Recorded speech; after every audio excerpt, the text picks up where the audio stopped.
So this very chapter number 9.1 is 9.1 deals with participle. Here we are going to learn about the participle. We have learned that what called infinitive, participle and gerund, they are together, they are said to be non-finite verb, and we have already learned about infinitive. Now let us learn about participle. So what is participle? Participles are the ing form of verbs. Say doing, eating, sleeping, reading, dancing. These are called participles. Okay. Participles are semi-verb and semi-adjective. Verb plus adjective. Okay. Verb plus adjective. Okay. Participles are semi-verb, semi-adjective. A participle is the form of a verb that does the work of a verb as well as an adjective. So we have got three kind of participle. Verb plus adjective we have got three kind of participle. Okay, first of all we've got present participle. What we got? Present participle. Okay, present part. First of all we got present participle. Okay, present participle, that is verb plus ing. Say for example we can say verb plus ing. Okay, so for example doing, example doing,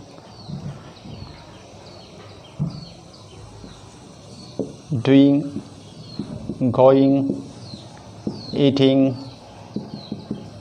Okay, these are called present participle. Then you got past participle. What you got? Past participle. Past participle. Okay,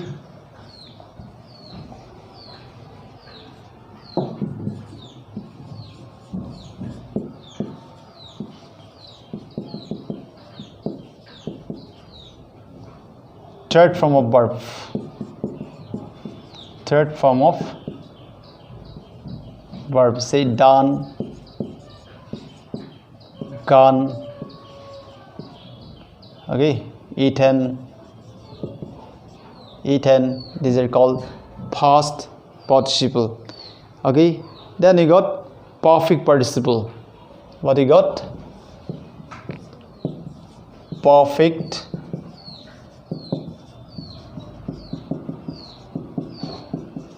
participle. Okay, so you can say having plus third form of verb. Example, having done, you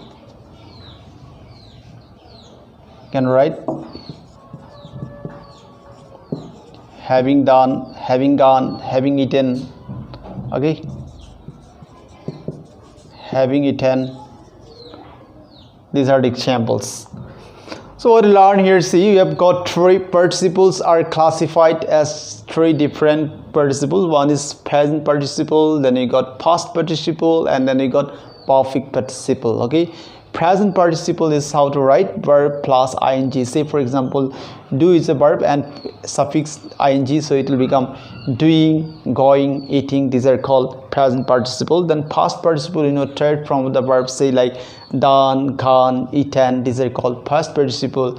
And then you got perfect participle, that is having plus third form of verb, that is having done, having eaten. Okay, so these are called different forms of participle. Then these have passive form also. So doing, we can write this is active. Okay, these are the active mood. If you write in passive form, being plus third form of verb, okay, say for example you can write here being done. So here we'll write been plus third form of verb, say been done. Okay, been eaten. Then here we can write having plus been plus third form. Okay, it is written as having plus been plus third form. See, say for example, having been done, having been done, having been eaten. So we got participles. First we have learned already that the participles are divided into three different classes: present participle, past participle, and perfect participle. Is it?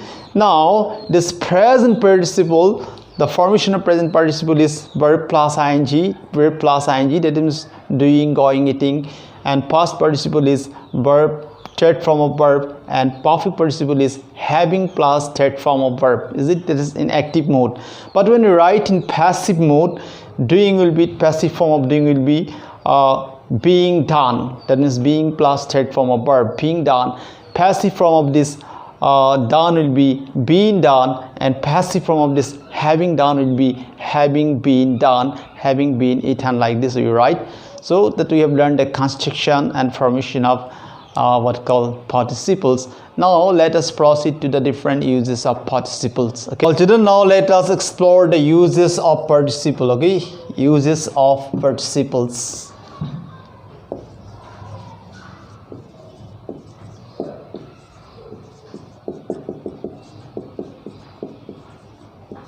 Uses of participles. So see, first of all, what you got, a participle can be used to qualify a noun. Okay, well children, now look at the first sentence. I am reading an interesting book. Now see, in this very sentence, I am reading an interesting book. See, book is a noun. Okay, we know book is naming word, so book is a noun, and right before book, see, we have got an ing form, interesting, and this interesting is called participle. You know, participles are ing form of verb, verb plus ing. Is it? So this is a participle. Now this very participle interesting, okay, place it just before the noun book. It says us something about the book, or it describes the book, or it qualifies the book, that what kind of book, that interesting book. Okay, participles are used as verbs as well as adjectives. Okay, that means they are semi-verb, semi-adjective. They have two functions: either they verb in a sentence, or they will be used as an adjective in a sentence. So here this very participle interesting is used as an adjective in this sentence, and it qualifies a noun book. So what we learned, an adjective can qualify a noun. Number two, see, the news was shocking. Okay, in this very sentence, see, the news was shocking. Here this very word shocking, okay, shocking is a complement to the subject news. The news is the subject, the news was shocking. Okay, it's a complement to the subject news. If you say without saying the shocking, we say the news was, the sentence would be incomplete. Is it? The news was, sentence would be incomplete. In order to complete the sentence, this portion is required, shocking. So this very word shocking is complement to the subject news. Okay, now see, in the second sentence, the play was boring. Okay, the play was boring. So here in this very sentence also, see, the very ing form boring, this is the participle. Okay, boring is the participle here. Okay, and this very participle, what does it do? It used as a complement to the subject, the play. What kind of play? Boring play. Is it? Now see, I saw her playing. Okay, I saw her. Okay, I saw her. So her is the object, so is the verb here, I is the subject. Okay, I saw her. So if you saw her, this her is, this look a bit incomplete. What show her? I saw her playing. So this very ing form playing is complement to the object her. And the second sentence, I found the book torn. Here this very participle torn, I said, then a participle can be past participle. It is it. Okay, present participle is ing form and past participle is third form of verb. So torn is also a participle here. Here torn is participle, and the very participle torn is an complement to the object book. What kind of book? Torn book. Okay, so we have learned 3 different uses of participles. Now look at these 2 sentences. First sentence, hearing the noise. Okay, hearing the noise. Hearing the noise, he went out.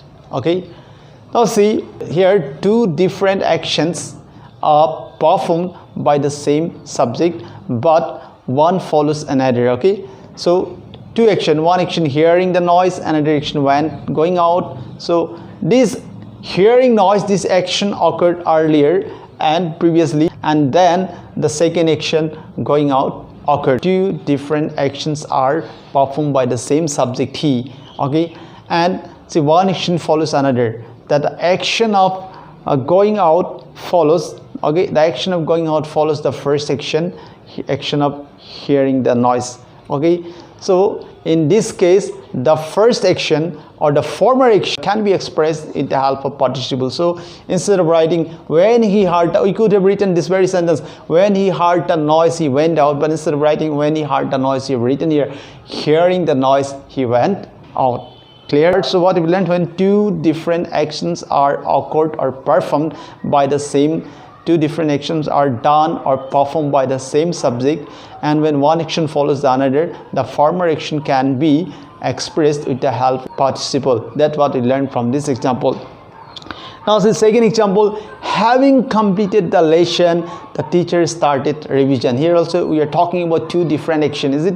One action is completing the action, and one action is completing the action, is completing the lesson, and another action is revising the chapter. Okay, one is completing the chapter, again another action revising the chapter, and both the actions are done, and both the actions are performed by the same person, that is the teacher.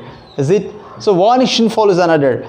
The action of completing the lesson is occurred first, and then the action of revision started. Is it? So the first action is expressed with the help of a participle. So having completed the lesson, you know, it is perfect participle. Having completed the lesson, perfect participle. So having completed the lesson, the teacher started the revision. Okay, well children, now look at these sentences. First sentence, the child went to bed crying, and the second sentence, John came to the room laughing aloud. Okay, see the first sentence, the child went to bed crying. Okay, the child went to bed crying. So in this very first sentence, what we got here, see 2 action. We are talking about 2 action. One is going to bed and crying. Okay, action of going to bed and action of crying, 2 actions are performed. 2 actions occurred simultaneously. So in that case, what we can do, we can use one action with the help of with the help of participle. See, the child went to bed crying. So instead of the child went to bed, we could have said when the child went to bed he was crying. Okay, instead of saying like this, what he said, the child went to bed crying.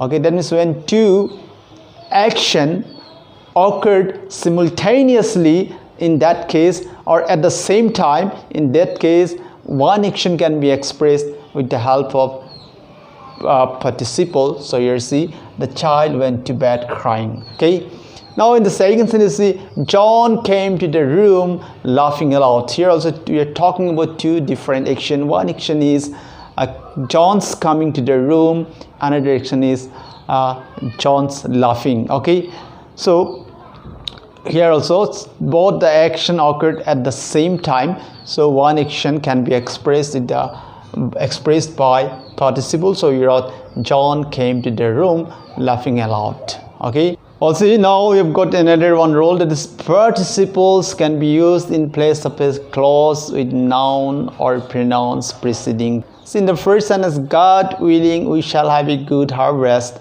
that means actually the sentence was, it's if clause. If God wills we shall have a good harvest. Okay, so actually it is the if clause, actually the main sentence, it should be like this: if God wills, okay, if God wills, we shall have a good harvest.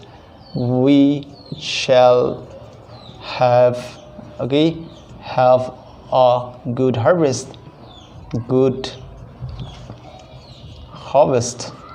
This is the if clause. If God wills, we shall have a good harvest. So instead of writing if God wills this clause, what we have done, we have written simply God willing, we shall have a good harvest. Okay. So what we learned, participle can be used in place of a clause with a noun or pronoun, okay, preceding them. Okay. Now see, we shall have a good harvest. Now here harvest is the noun. In this very sentence, the harvest is the noun. Okay, and this is a clause. We shall have a good harvest is a clause. Okay, that means here the participle is placed, okay, before a clause with a noun. Okay, so the God willing, we shall have a good harvest. So you can write like this also. This is participle. Now see, in the second sentence, see, the day being hot, I could not do anything. I could not do any work. See, I could not do any work. This is a clause. You see, I couldn't do any work. This is a clause, and this clause has this noun. See, work is a noun. Work is a noun, and okay, this work is a noun. And this is a clause. I could not do any work. Now see, we have learned that participles can be used in place of a clause with a noun or pronouns preceding themselves. The day being hot. So being hot is a participle. This very participle being hot is followed by a clause, that is I could not do any work, and this clause contains a noun, work. So that is what we learned. Participle can be used in place of a clause with noun or pronoun preceding them. That is what we learned regarding the uses of participle. Now we'll proceed to next chapter, that is 9.2, and this chapter is regarding gerund. Okay, is a good exercise. Swimming is a good exercise.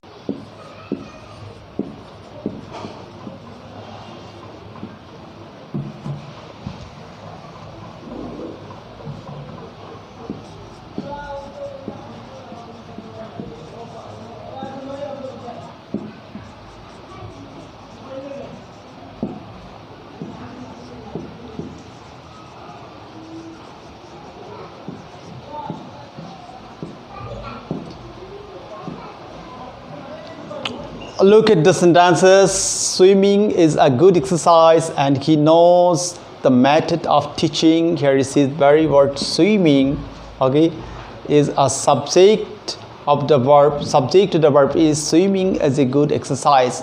In this very sentence, we are talking about the swimming. So swimming is the subject, and since swimming is a subject, it is a noun, and so here it is used as a noun. Okay. Now in the second sentence, he knows the method of teaching. Here teaching is also noun, okay?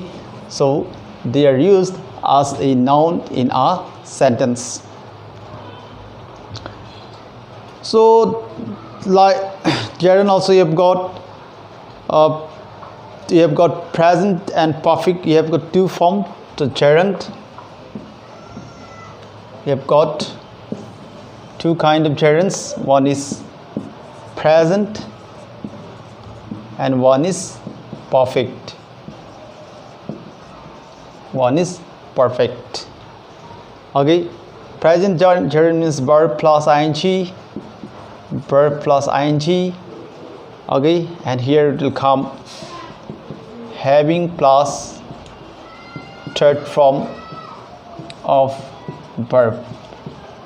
All right, say for example here we can say doing.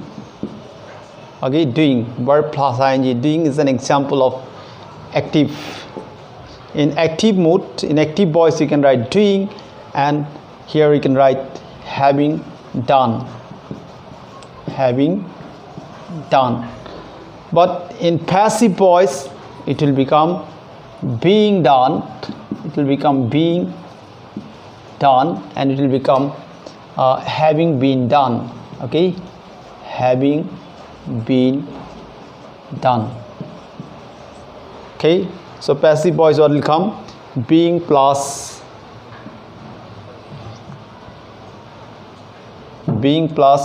third form. Being plus third form of verb. Being plus third form of verb.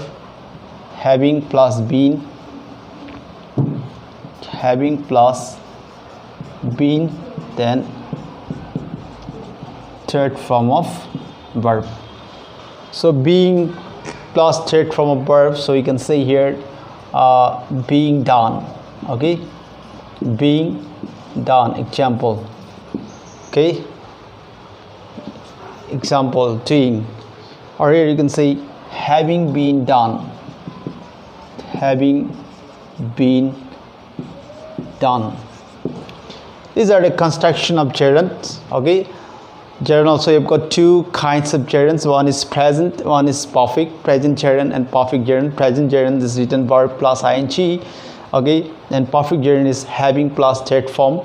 So in passive mood, being plus third form of verb, and in passive mood, having plus being plus third form of verb.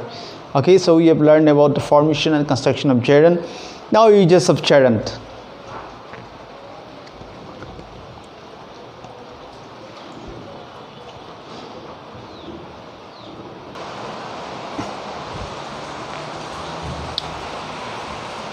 Well, children, now let us explore the uses of gerund. Now see, look at the sentences here. Walking is a good exercise. So in this very sentence you see walking is a good exercise. So in this very sentence we are talking about the action of walking. Is it, you know, the person or thing that I speak about in a sentence is called the subject of a sentence. So here this very word walking is subject to the verb is. So walking is a good exercise. So here the gerund is used as a subject of a verb. Similarly, second sentence, hunting wild animals is not allowed. Here hunting is also a subject. Okay, first sentence walking is a subject, second sentence hunting is also subject to the verb is. Subject to the verb is. Now observe the sentence, second group of sentence. I enjoy teaching, and the child started crying. I enjoy teaching. Here enjoy is the verb. Enjoy is the verb. And if we ask a question the verb enjoy, what do I enjoy? Answer is teaching. Since by putting a question the verb as what, we are getting the answer teaching. So teaching is object to the verb enjoy. So we have learned that a gerund can be used as an object of a transitive verb. Now see, in the second sentence, the child started crying. Started is the verb here. Now if you put a question to the verb started, what started? What did the child start? By putting a question, the verb started as what, we are getting the answer crying. Since by putting a question to the verb start as a since by putting a question as by putting a question as what to the verb start, you're getting the answer crying. So crying is object to the verb. This crying is object to the verb start. Okay, and so we've learned from these two examples, we've learned a gerund can be used as the object of a transitive verb. Okay, now see number 3, object of a preposition. I am tired of. Okay, this is very sentence. See, talking. I'm tired of talking. See, the very ing from talking is governed by the preposition of. That means talking is object to the preposition of. Okay, and number 4, see, as the complement of a verb. See, Mira's hobby is gardening. If we don't say this part gardening, if I say only Mira's hobby is, the sentence will be incomplete. In order to complete the sentence, we need gardening. So this gardening is what? Complement to the verb is. Mira's hobby is. what? Gardening. So complement to the verb. This we have learned regarding the uses of gerund. Okay, a gerund can be used as the subject of a verb. It can be used as the object of a verb. Okay, a gerund can be used as the subject of a verb. It can be object of a transitive verb. It can be an object of a preposition, and it can be complement of a verb. Okay.